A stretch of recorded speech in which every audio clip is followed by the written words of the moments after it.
when you start getting in touch with your spirit is, you start to realise, I think I touched on this last week, you start to realise that there's something bigger than our human spirit. I spoke a lot about the human spirit.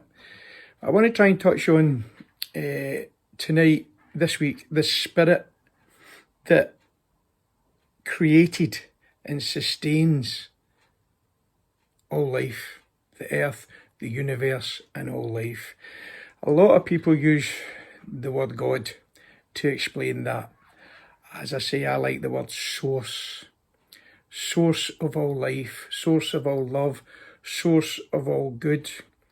Now, I did touch on that the word prayer is also kind of a religious term. You know, religious people pray. But as I said the other week, I believe any thoughts are prayer. You know, I really do. And worry, as I said, is the worst type of prayer. Because it has now been proven that everything is energy. Everything is energy.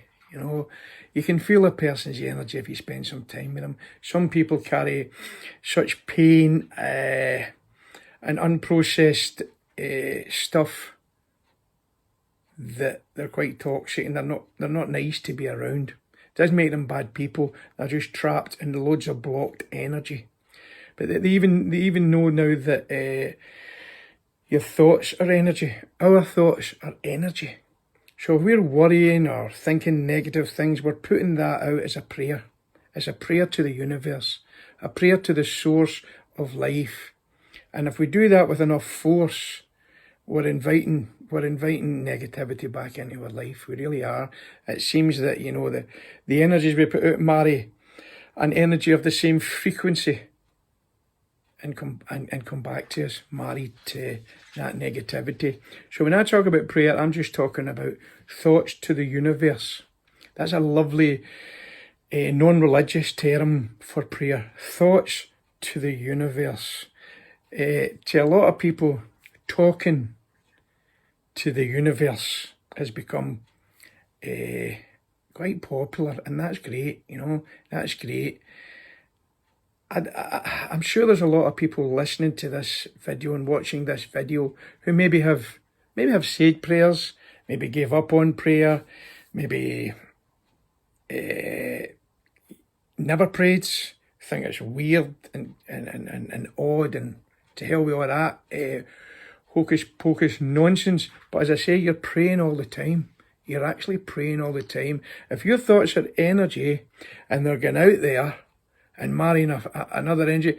I mean, a lot of people nowadays are into the law of attraction. There's a spiritual law that you attract. It's not so much karma as such. It's a spiritual law that, you know, what you give out, you eventually do get back. You know, you eventually do get back.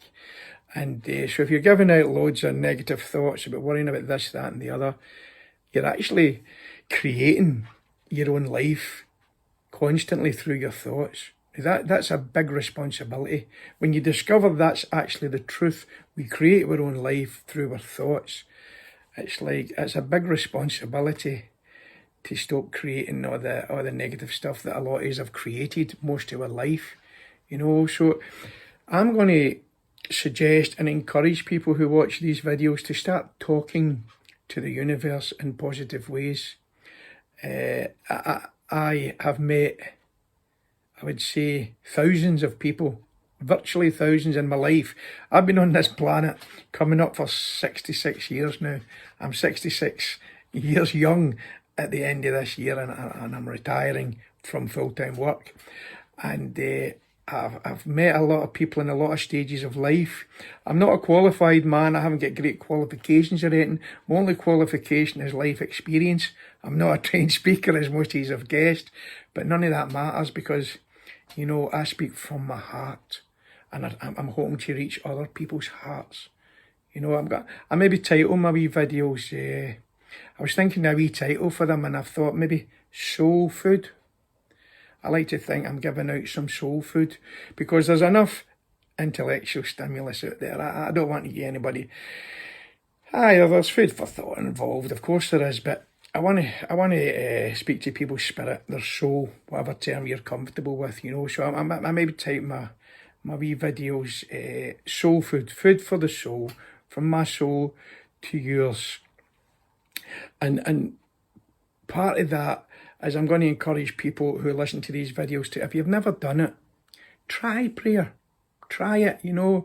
Now, unfortunately, there's groups of religious people on this planet who have made the picture of a God who is got an anger management problem, and he loves us, but if we don't do certain things, he's going to send us to that's crazy when you think about it, an eternal torture chamber where demons and the devil are going to torture us, not for a year, not for 1,000 years or 1,000,000 years, for eternity.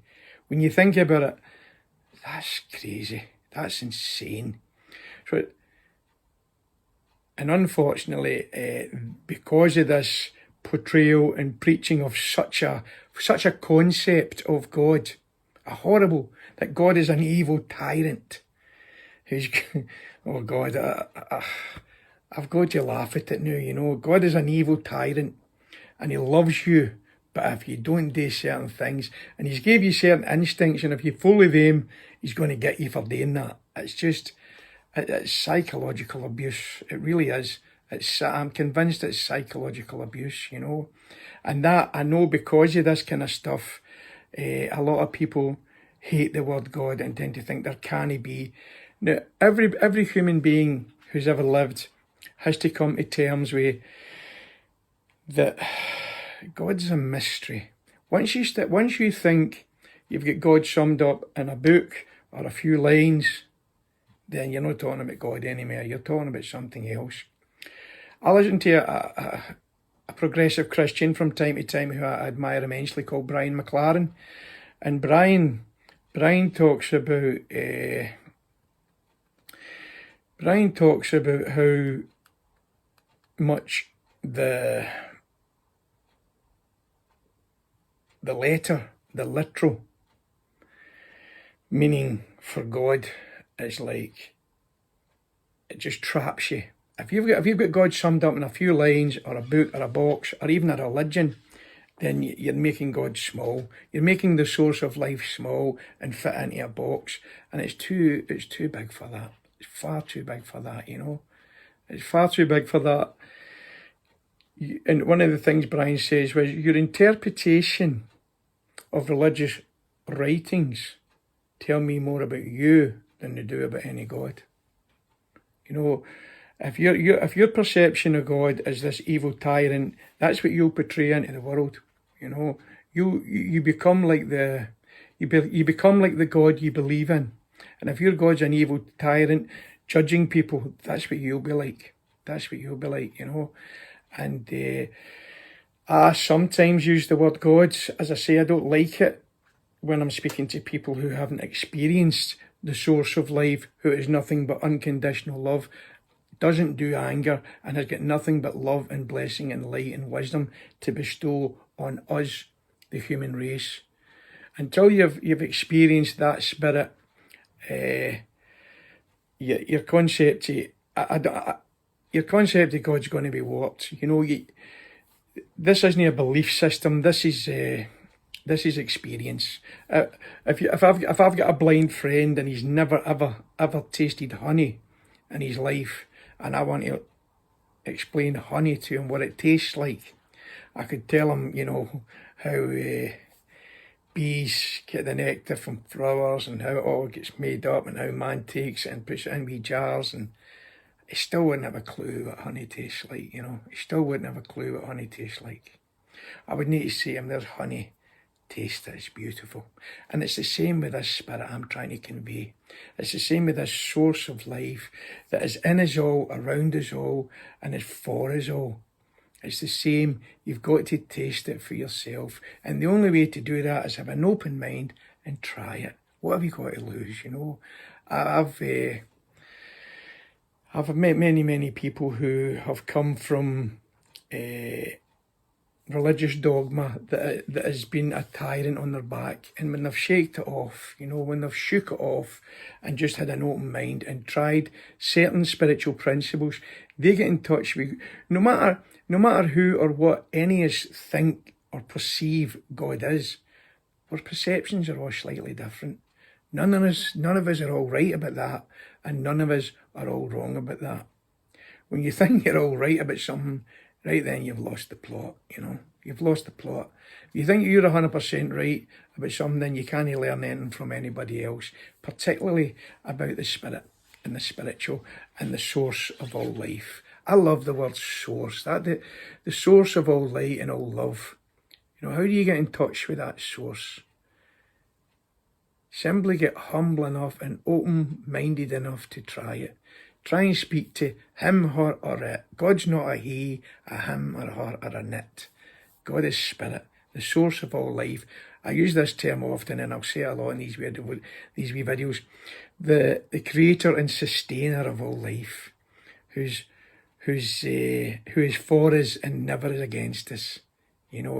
And a lot of bad. God's got a lot of bad publicity. But it's like people trying to describe that honey, and some people saying that it's sour. The honey's sour, man. Tell the blind guy it's sour, not to touch it. Tell the blind guy it's bitter. It's like drinking poison. God said that same, but taste it. Taste and see that source is good. Taste and see yourself. Now, I've been in the 12-step recovery movement in various guises for a good number of years, and through that and through other fellowships I've been involved with over the years, I've tried everything. My journey's been long and wide, and I've met, as I said, thousands of people who, when they have asked this source to show up in their life, please, I need to know if you're there. It's very confusing, all this. They hear guys talking about you, religion's got wrong, they're all fighting, they're all arguing about you. They're just individually asking if you're there. I don't even know if you're there. I don't know if I'm even cuckoo saying this, but please, reveal yourself to me. Now, the source of life that I know and I have experienced in my life is always, absolutely always willing to reveal. Now, us in the recovery movement, we talk about being powerless over a lot of things. There's a great freedom in embracing your own powerlessness. There's many things as a human being we're powerless over. We're powerless over the weather, pardon me. We're powerless over many things. We're powerless over the seasons. We're powerless over the aging of our body.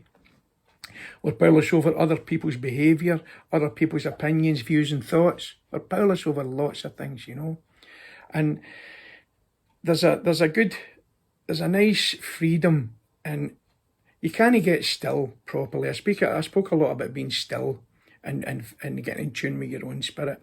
You can't really do that until you start letting go of the things that you're powerless over, and just let it all go. I think let go and surrender are words that are very, very close to my heart. I've got a wee catchphrase that I'm going to use every single video I make, because it's so dear to my heart and it means so much to me, and it's working in my own life profoundly. And it's simply this: when you let go of everything that is not love, the only thing you're left with is love. Worth repeating, eh?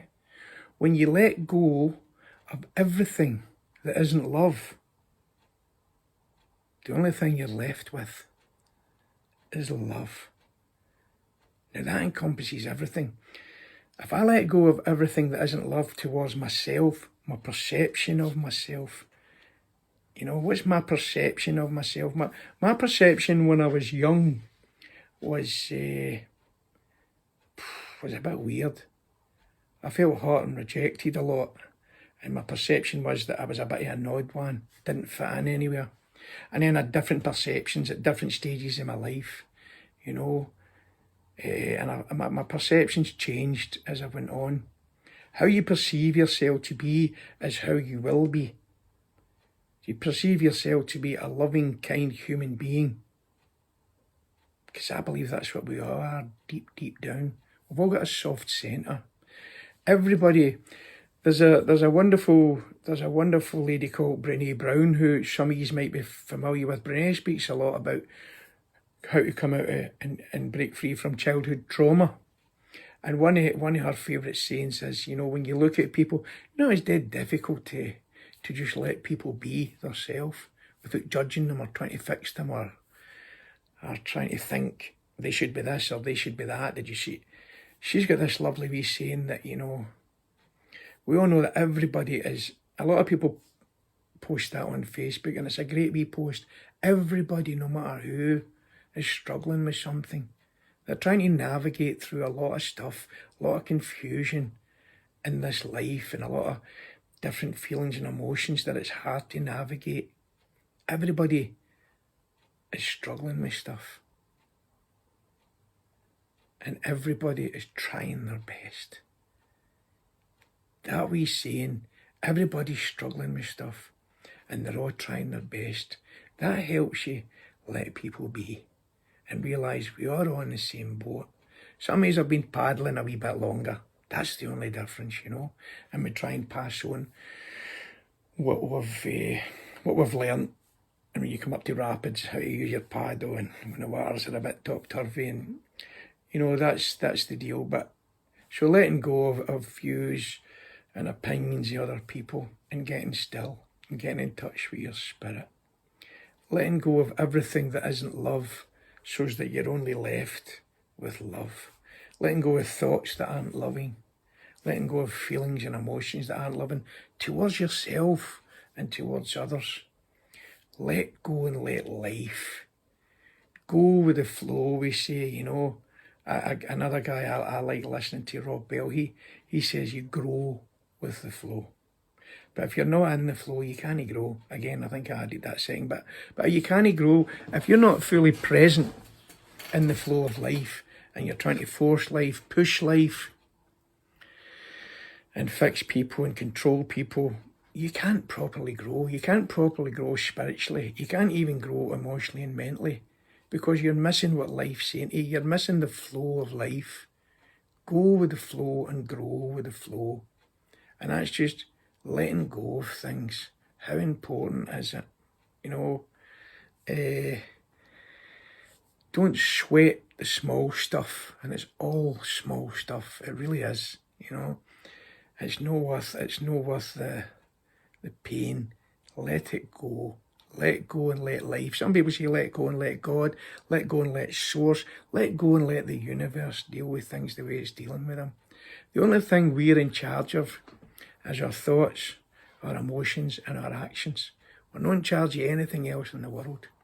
Now, I don't know about you, but I need some help at times with that. I need good friends, and I need to be in tune and in the flow with the source of life. Nature goes at a certain pace.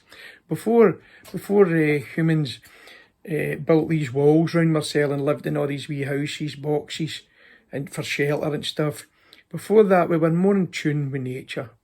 The Navajo Indians and people like that, they were more in tune with nature, and they used to call the spirit in the sky.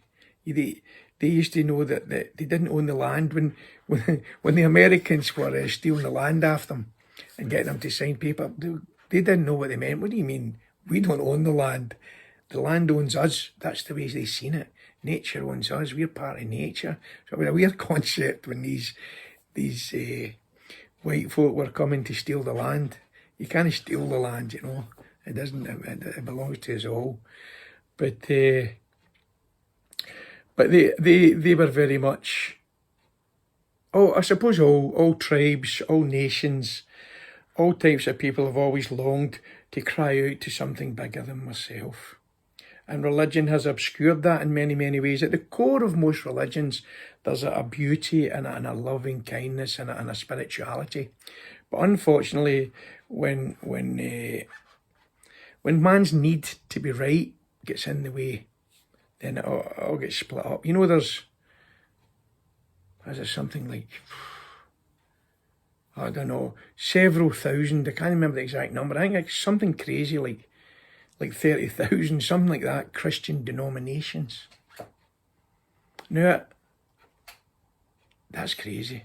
They've all got the same book, slightly different interpretations here, and they're all arguing about what that means. You know, Rob Bell calls it Bibleatry. They're worshipping the book. The book's a pointer. It's like pointing to the moon and then going, oh, look at that. What do you think that means? No, I think it means that. Does that know but enough for that? It missed the moon.